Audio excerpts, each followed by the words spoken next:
Hello everyone and welcome back to more of the Fruit of Grisaia. It's gonna be a long day today. I'll just tell you that right now. Let's start. Start the day. Oh, we're back here again. A raid? Oh yeah, I forgot to know where we are. 各員、配置についた？非常口の担当員がまだです。扉の前に廃棄自転車が放置されているようですが、排除しますか？排除しなければ扉は開かないの？はい、そのようです。ならそのまま放置。むしろ扉が開かないように、その場にしっかりと固定してしまいなさい。How did they find us? 了解。Less than 12 hours after the commotion last night, specifically at 5 o'clock this morning, there was a misdial directly to my office from an outside line. Grisaia Farrell answered, introducing herself as the receptionist at the fictional company we used to screen all outside calls. The young man on the end of the line said, "I'm sorry, wrong number," then instantly hung up the phone. Some people are apparently still under the impression it takes time to trace a phone call, but that hasn't been true for decades. Today, everything is managed digitally, so it's possible to retrieve the relevant data instantly via J1. Our trace revealed that the call had been placed from a public telephone installed in a park in Suganami Ward. We attempted repeated callbacks immediately after the man hung up on us, but no one picked up the receiver. Agents were dispatched to the site immediately. My hypothesis? The person who placed this call was almost certainly Kazami Yuji. Most likely, the nasty little brat was intending to stand by with a watch in one hand, measuring the time it would take for our agents to arrive.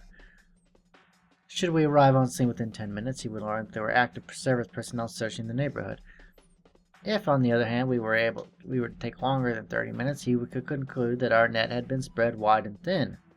When your opponent gives your net an exploratory tug, it's only natural to try and use that against him.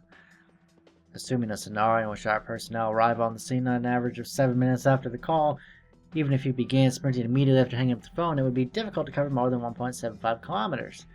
Taking into account Kazami Yuji's athleticism, I arranged for all multi-storied architectural structures within a 2,000-meter radius of the public telephone to be searched. 4 sites that fit this criteria: the JTTC Hirasawa Building, Park View Suganami, Central Tower Higashio, and Sun Avenue Clio. Plainclothes agents were dispatched to search all of these. 19 minutes later, I sent a dummy agent to put on a show of investigating the telephone itself. After 4 minutes of this, an agent spotted Kazami Yuji descending on an emergency staircase on the high-rise apartment Park View Suganami, a building which afforded an excellent view of the park below. We commenced shadowing him. A full hour of evasive maneuvering around the city ensued, but eventually he led us back to a lodging facility that seemed to be servicing as his hideout. 11 agents relieved our pursuit team and settled in for surveillance. After 3 hours, they reported a confirmed sighting of our real target. I drew up a formal proposal for a forcible entry and waited for the go-ahead from HQ. And just about half an hour ago, I received authorization. At present, a special ambush team consisting of 23 members, including backup, has been deployed around the building. The raid begins in another 10 minutes. 管理人の老婆を含め、建物内の人間の退避が完了しました。突入10分前です。気づかれた様子は？サーモセンサーでの反応では、室内の熱源は2つ。1つは部屋の右奥、もう1つは部屋の中央。30分前から動いていません。動いていない？会話はあるの？レーザー搭乗機による超音ではカーテンの影響で精密確認はできていませんが、テレビの音声らしきものが部屋の外からでも確認できていますので、おそらくはテレビを見ているのだと思われます。嫌な予感がするわね。突入時間を30分延長して様子を見ましょう。Oh, they're gonna push it back. Interesting. バカを言っちゃいけないよ、ハルデラ君。周辺道路を通行規制するのに一体いくらかかってると思うのかね。住宅地ではないのは幸いだが、あまり時間をかければ周辺店舗などの営利業務者からクレームがつくぞ。ですがじゃないよ、君。君が提出したプランにはヘリまで申請してあったそうじゃないか。たかが一匹の野良犬にどれだけ予算を使う気だね、まったく。そんなもの、後で請求書でも書いてうちから薩長、薩長から永田町、永田町から入助に回せばいいのでは？君そういったデリケートな話題はこの場では言及を避けたまえよ。そもそも私の提出したプランでは表向き不足第4条を適用したはずですが、しかし不発弾処理による周辺退避となるとマスコミに対する粉飾の必要が出てくるだろう。万が一作戦が失敗した時のためのエクスキューズでもあります。必要な粉飾です。だからといって災害派遣申請が通るのを待っていたら日が暮れてしまうよ君。突入開始時刻5分前です。よし突入。まだですよ。5分前って言ってるでしょうが。君そんなに怒らなくてもいいじゃないか。キアラ、最終確認を。はい。突入班アルファ、バックアップブラボー、封鎖班チャーリー、観測班デルタ、救護班エコー、各班連携完了です。Why were some of those words English and some weren't? Do they not have English words for the ones in, or do they have Japanese words for the ones in English? I'm curious. Huh. Okay. いいかね、重ねて確認する。イリス・マキナはできるだけ無傷で確保すること。彼女は強力なカードになる。殺さずに確保を優先するように。9029号が障害となる場合は強制的に排除して構わない。はい、構わないわ。伝えなさい。クイーンより各トランプへ。アリスを保護せよ。ラビットが障害となる場合、排除を許可する。遅れ。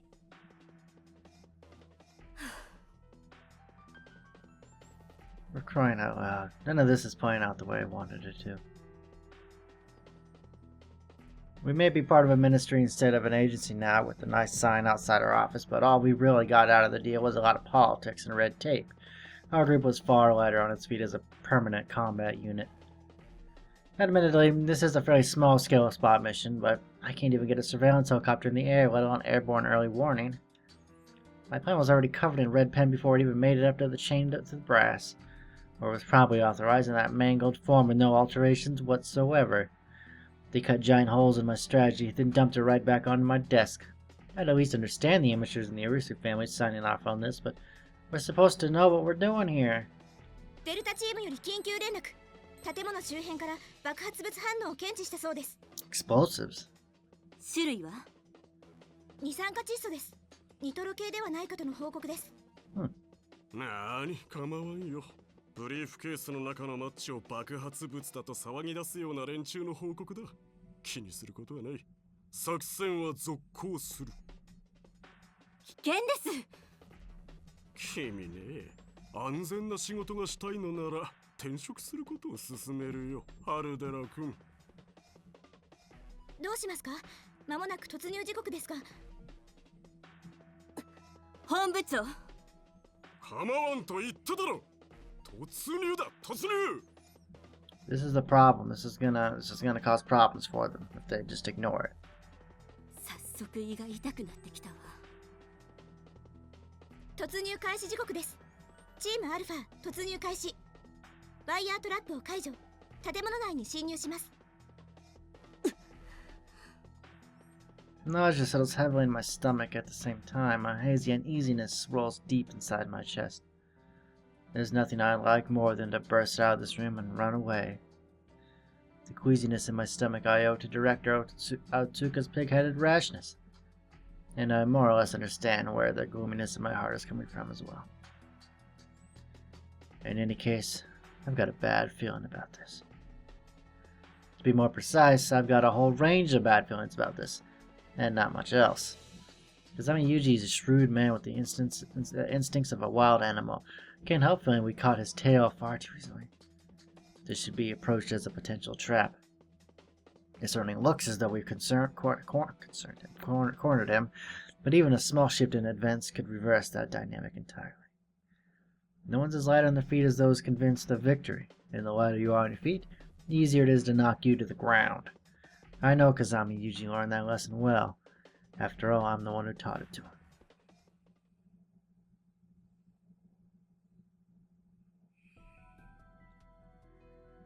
In total darkness, I feel for the backlight button on my wristwatch and push it in.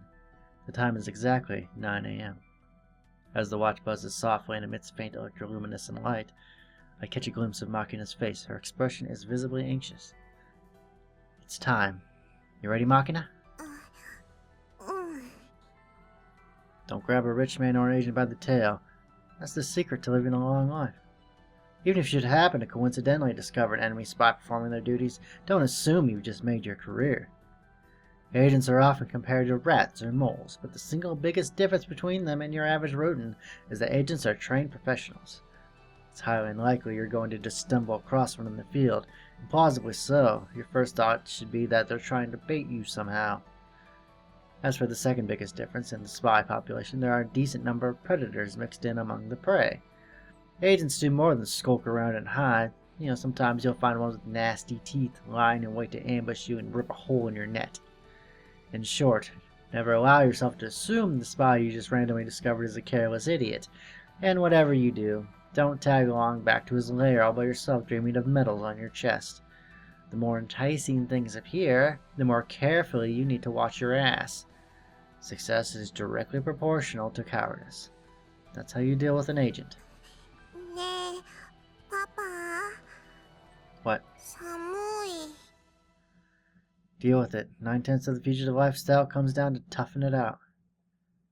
I realized the building was surrounded at 7:30.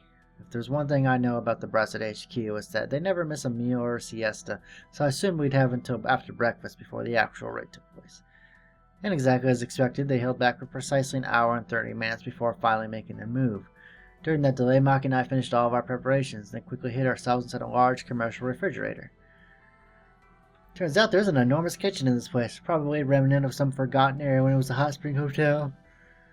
And the fridge inside proved equally massive. A stainless steel refrigerator, in other words, an enormous lump of heat-insulating material, an ideal hiding place. After emptying the fridge of its contents and pulling out the shelves, Maki and I climbed inside, closing it behind us with a single towel wedged in the door. This way we can simply yank on the towel to fling the door open, enabling us to jump out quickly if the need arises. Battle against time now.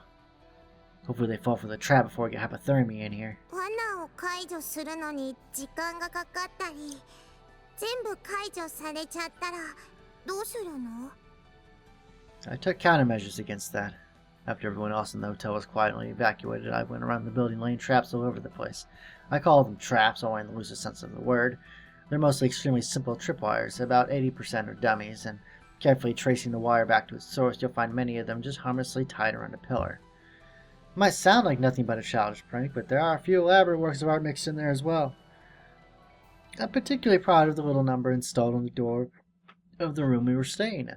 Creeping along towards our room from the front entrance, painstakingly clearing one dummy wire trap, then another, you'll start to feel a little let down despite yourself. And then, just as you're beginning to think, are any of these things real, you'll run into that lunchbox. Lunchbox. Right, a literary box that once held a lunch. Specifically, the one Amani prepared for us before we left the dorm. Maki and I enjoyed the food inside last night. As she washed the empty box, Makina softly mumbled, "We can't go give the box back, can we?" And I was struck by a thought. Lunchbox is standard slang in our profession for a time bomb. Seemed an appropriate choice for a sham threat. The lunchbox, connected to our door by a series of wires, currently contains a fake bomb constructed of random odds and ends.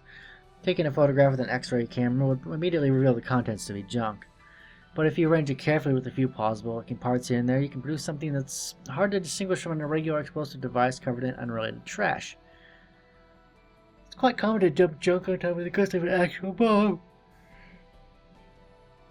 When the man looking it over says, "What, just a dummy?" opens the lid, it blows up in his face. Nasty prank that agents from the East are particularly fond of. But thanks to those dirty bastards, just sprinkling a little nitrogenous fertilizer over some random crap in a box is enough to leave professionals sweating bullets for a good 10 minutes. Drill a completely meaningless screw or two through the surface of the lunchbox and they'll be pissing themselves for a good 20. It's an extremely helpful trick in certain circumstances. Some of the more high-tech bombs these days can detect penetration of X-rays, and others have thermometers that trigger an explosion if you try to use liquid nitrogen to diffuse them. So if you carefully disassemble this thing, trembling in your booties, only to discover it's yet another dummy, had about enough of this crap by now, right? So you throw open the door to the room where the final trap's waiting for you. 私のデジタルペットを使ったやつ That's right. Good luck dealing with that one. High-tech toys these days are made of some pretty impressive stuff in their own right. You'd be surprised what they can do. The digital pet Makina is always carrying around is a good case in point. That cheap plastic-looking eggshell contains a tiny 3-axis geometric sensor. A little rewiring, and we've got ourselves an extremely precise and low-cost detonator that can be triggered by the slightest movement. The wood really is a convenient place these days. It all comes down to the 8 seconds after the enemy falls for that trap.